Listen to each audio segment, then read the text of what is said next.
verso 11 ao 19. Palavra profunda para os nossos corações. É minha água, Elisa.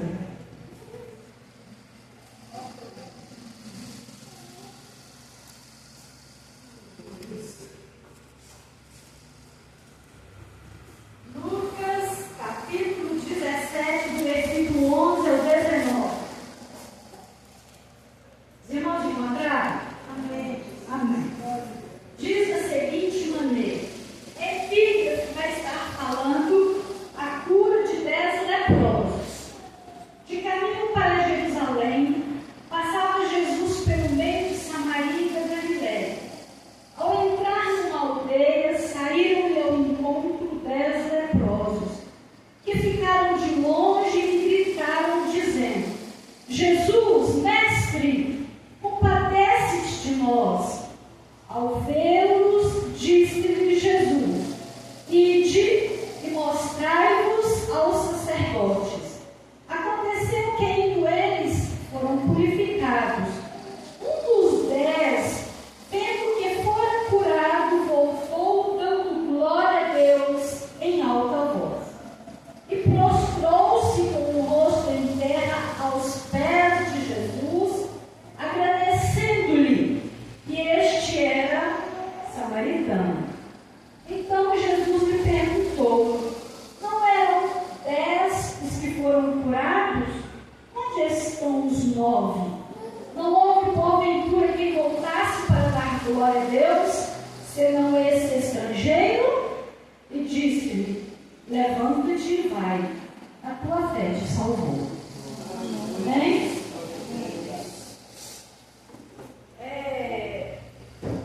A igreja de Jesus Cristo, ela não precisa se preocupar, porque quem conduz o culto, quem tem uma preocupação de direcionar todo o trabalho, é o Espírito Santo.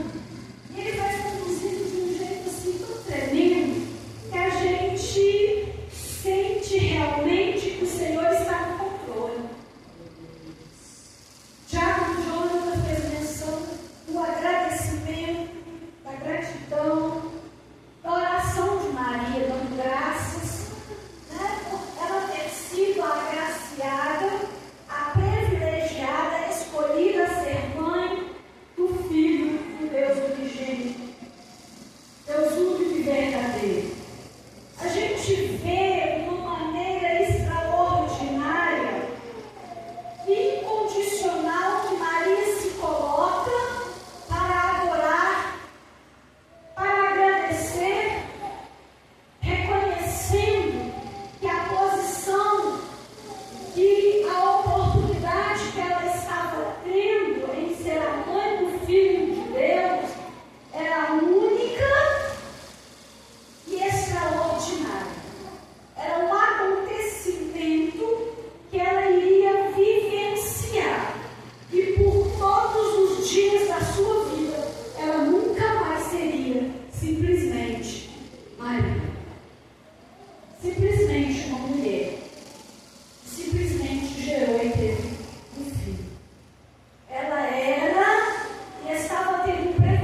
enteado maltratado. Tanto é que se alguém quer agradar um pai, agrada o filho. Porque automaticamente alguém agradando o seu filho, você vai ficar feliz, não precisa te dar nada. Mas agradando, respeitando o seu filho, não tem nada de melhor da gente, que é pai e mãe. E a gente vê, depois vem a nossa irmã Solange, dando continuidade a essa mensagem poderosa que é gratidão, ser grato, adorar, agradecer. E isso é tremendo. E a gente vê aqui em seguida o texto que nós lemos, a história, o registro real que aconteceu, porque muitas vezes as pessoas leem a Bíblia e olham para a Bíblia simplesmente como um livro que tem contos. Mas o que está registrado aqui são casos verídicos. Isso aconteceu em algum momento da história. Isso aconteceu. Da mesma forma que eu e você vivemos e no decorrer da nossa vida, nós deixamos um legado, a gente vive na história. Isso aconteceu no passado. E a história conta que Jesus estava de um caminho para o outro, em um percurso. E dentre este percurso sai, quando ele tinha que passar por uma aldeia para atravessar o caminho, a palavra de Deus diz que naquele percurso aparecem ali 10 homens. E não eram simplesmente 10 homens comuns. Eram homens enfermos, com enfermidade, que eram automaticamente contagiosas na época. Aqueles homens, eles não podiam ter uma convivência em sociedade. Eles não poderiam morar nas suas casas com seus familiares. Eles tinham que ficar em um local isolado, talvez em um leprosário, ou de repente ficavam distantes, dependentes de mendigar por alguma coisa, algum alimento. Eles sempre, o ser humano, ele tem as suas necessidades. E como seres humanos, nós também temos esperanças. E esses homens, com certeza, ao ouvirem falar de Jesus, eles tinham a esperança de ter a oportunidade de encontrar com Jesus, mesmo que fosse de longe. Porque para Jesus fazer um milagre, ele não precisa estar no ambiente, ele não precisa estar no local. Quantas pessoas receberam um milagre simplesmente pelo poder da palavra? Quantas vezes nós estamos na congregação e nós estamos intercedendo por alguém que está no hospital e Jesus vai e responde as nossas orações? Amém. Glória a Deus. A preocupação daqueles homens não era o ter que se aproximar, o tocar. Mas a preocupação era que tivessem um diálogo, conversar com Jesus. E ao conversar com Jesus, por que não dizer, eles estavam de longe. Muitas vezes, quando alguém está de longe, se você falar, ô fulano, se tiver muita gente, as pessoas não vão ouvir. De repente, vai ter que dar um grito. Isso acontece com a gente no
precisamos nos render na presença do Senhor, esquecendo de nós mesmos, esquecendo da nossa dor, esquecendo da nossa necessidade, e nos prostrar tão somente para adorar. Porque quando nós nos posicionamos dessa forma, o céu se move. Deus intervém. Porque Deus entende que quando você se rende, que quando você se derrama aos seus pés, você não quer nada mais do que sentir a sua presença. A dor não me incomoda mais. A enfermidade não é mais prioridade. A salvação, a libertação, a cura, a resposta não é mais prioridade. A prioridade agora é o reconhecimento da soberania do Senhor. E quando nós nos colocamos neste momento, nessa situação, as coisas começam a se movimentar de uma maneira que nós somos envolvidos de uma glória e de uma presença tão tremenda na nossa vida. Como eu acabei de falar, nada mais importa. Jesus é a essência principal da nossa vida. É a força suprema. Ele se importa.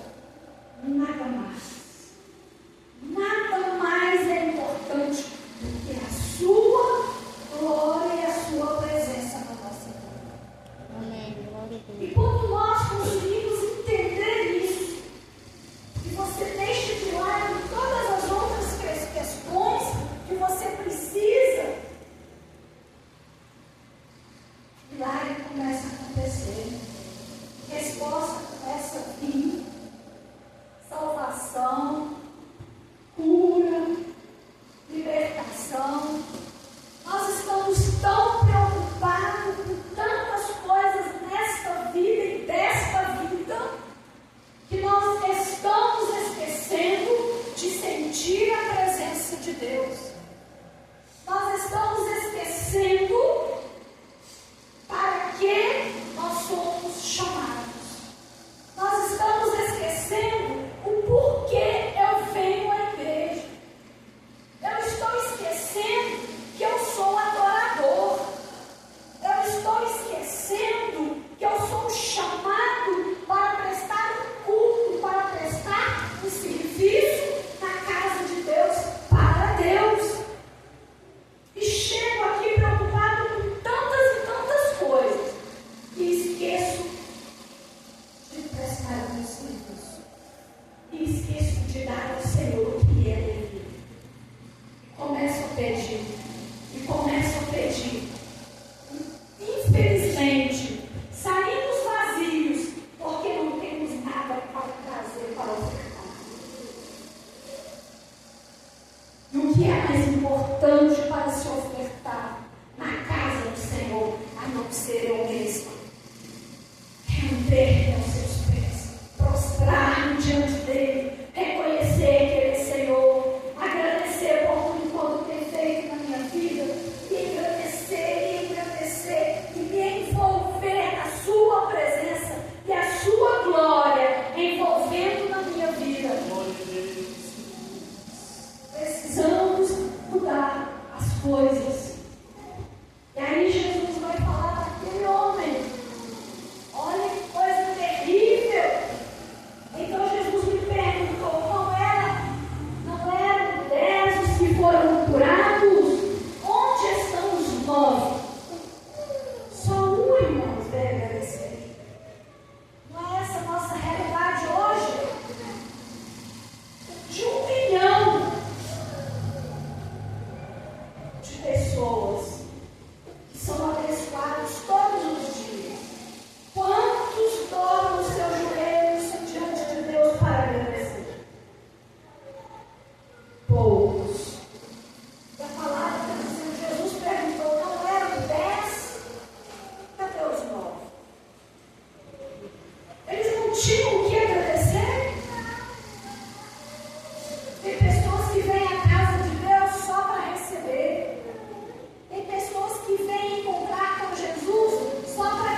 quando ele volta para encontrar e agradecer a Jesus, ele recebe o que nenhum dos nove recebeu. Foi a esperança de vida, perdão dos seus pecados. A cura é boa, milagre é bom, prosperidade é uma bênção, fartura é bom, mas o melhor é garantia de vida eterna. Amém. Não adianta você conquistar tudo aqui e perder a eternidade.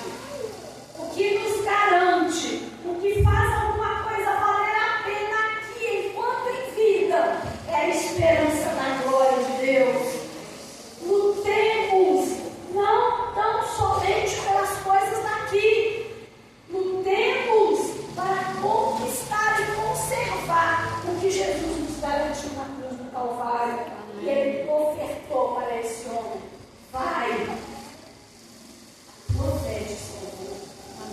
O maior milagre na vida do homem é a salvação da sua alma, porque sobre ele não terá o poder da segunda morte. Todos quanto têm um encontro com Jesus irão reinar para sempre com Cristo. Que Deus em Cristo nos façam como esse leproso, grato, reconhecer que tudo que temos e que somos é por causa do Senhor. Amém? Deus seja louvado. Pastor, vai falar alguma coisa?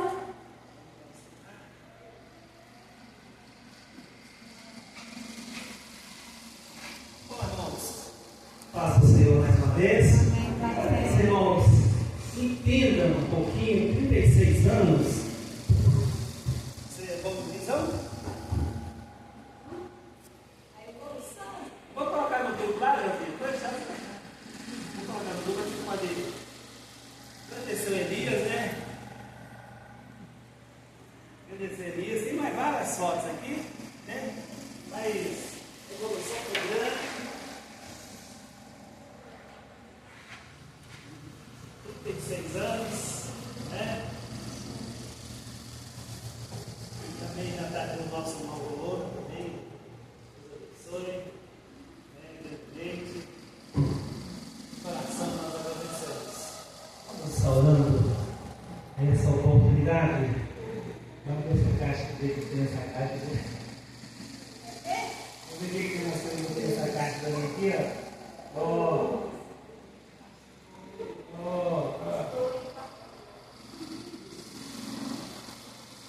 Vamos buscar uma bastante chá nela, viu? Chá, café, né? O mais importante é que o café que a Mané que às vezes toma, quando está frio, ela deixa o trabalho de tomar, porque ela não toma café frio e eu tomo café frio, né? Então, a gente chama café. Vamos colocar de pé?